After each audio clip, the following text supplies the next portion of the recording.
Halo teman-temanku semua, di video kali ini saya ingin membuat website PHP dengan aplikasi SAMPP yang akan saya akses di Google Chrome. Nah, langsung saja kita ke videonya. Langkah pertama yang harus kalian lakukan adalah membuka aplikasi SAMPP terlebih dahulu. Nah, di sini pada Apache dan MySQL kalian klik Start untuk mengakses pada browsernya.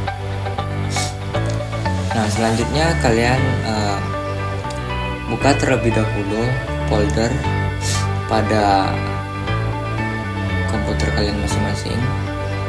Kemudian kalian cari folder SAMPP-nya. Nah, yang ini. Nah, kemudian kalian cari foldernya yang bernama htdocs.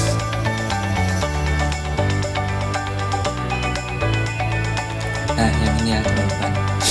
Nah, di sini saya ingin menjelaskan sedikit mengenai fungsi dari folder htdocs ini.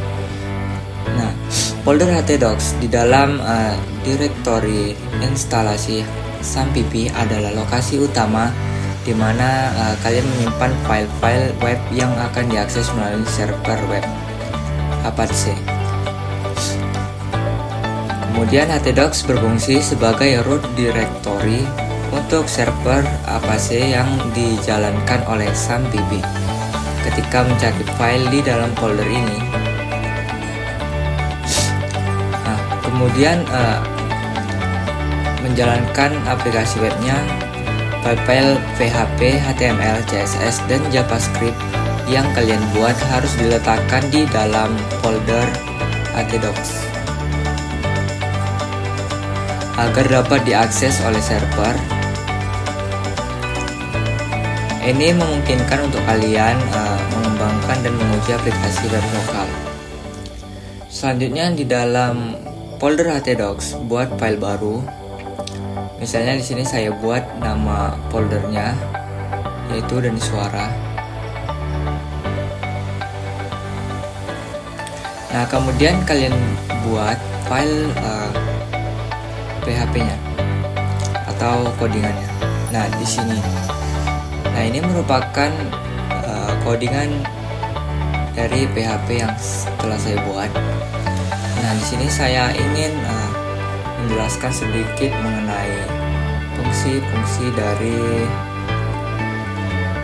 codingan-codingan ini.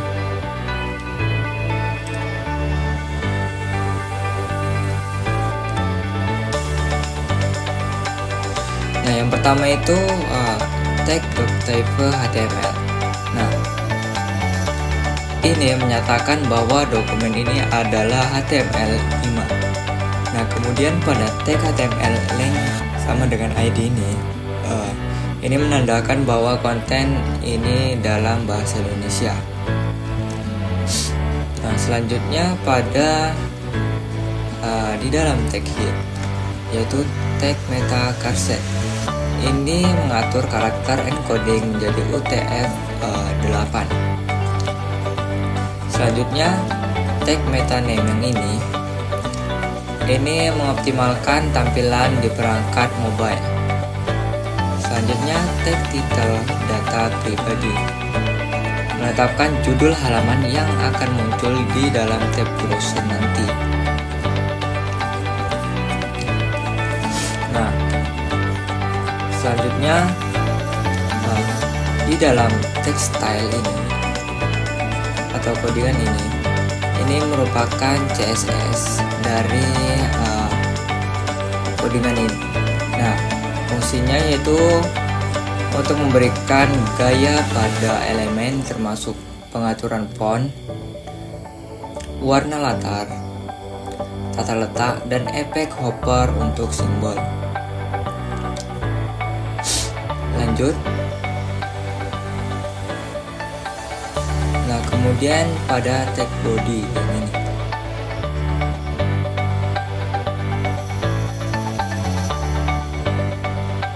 Ini merupakan bagian utama dari dokumen yang berisikan konten yang ditampilkan, mengelola semua elemen dalam satu kontainer untuk tata letak yang rapi.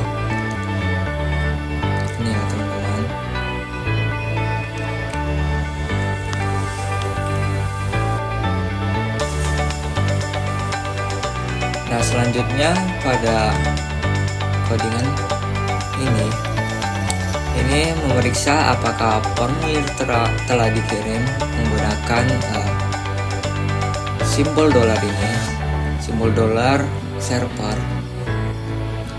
Kemudian menggunakan HTML special charge untuk menghindari potensi serangan XSS dengan mengonversi karakter khusus menjadi entitas HTML.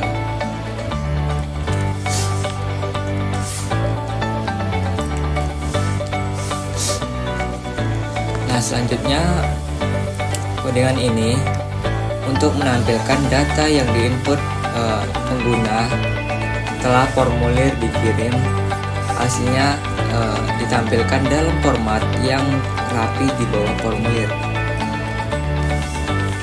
Nah, ini merupakan codingan atau hasil nanti ketika kita input nama kita, nama, NPM, prodi, alamat, hobi, rencana pekerjaannya, dia akan muncul hasilnya langsung di bawah inputannya. Nah, selanjutnya di sini saya ingin menyimpan filenya di dalam folder htdocs-nya. Caranya kalian save as. Kemudian kalian pergi ke sistem C. Kemudian kalian cari folder subpp. Kemudian cari kembali folder htdocs. Nah, di sini ada folder yang kalian buat tadi. Nah, di sini nama folder saya yaitu Danis Suara. Nah, kemudian di sini akan saya beri nama file PHP-nya dengan nama danissuara.php. Nah, kemudian kalian klik save saja. Nah, di sini file PHP-nya sudah dilihat. Nah, kemudian lanjut kita akan memanggil webnya di dalam Google Chrome.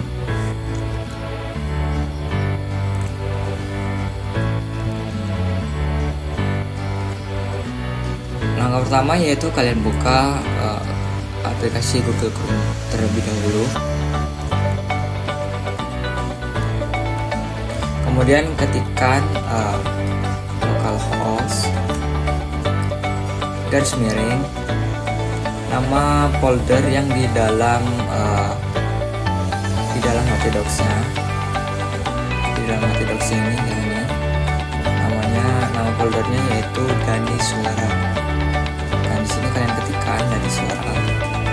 Kemudian kalian pilih garis miring kembali.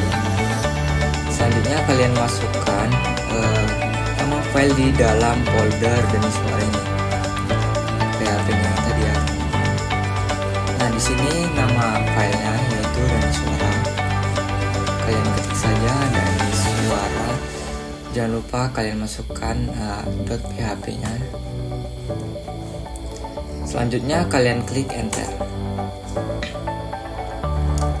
Nah, di sini ini merupakan hasil akhir dari programnya.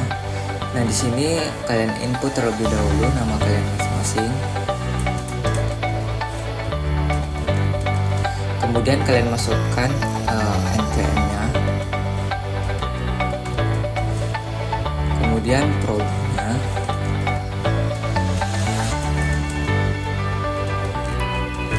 Selanjutnya alamat kalian.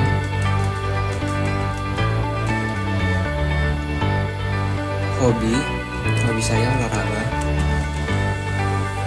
Dan rencana pekerjaan setelah kalian tamat kuliah. Dan di sini rencana saya yaitu bekerja di kantoran. Kalian klik saja kantoran. Nah, selanjutnya kalian klik kirim. Nah, ini merupakan output dari input data pribadi yang saya isi tadi. Nah, ini merupakan hasilnya. Di sini CSS yang telah kita buat tadi bekerja dengan sempurna.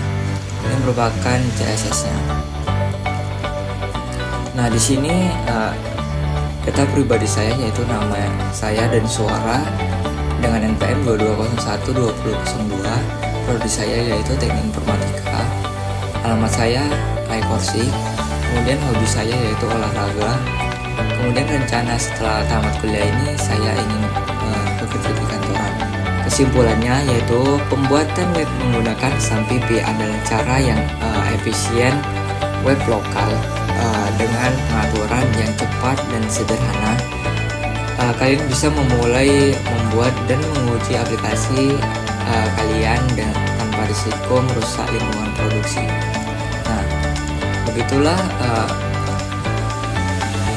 video tutorial pembuatan web menggunakan SAMPP.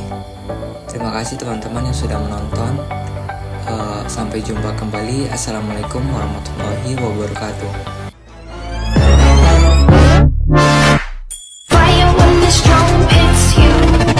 That's it, friend? Yes.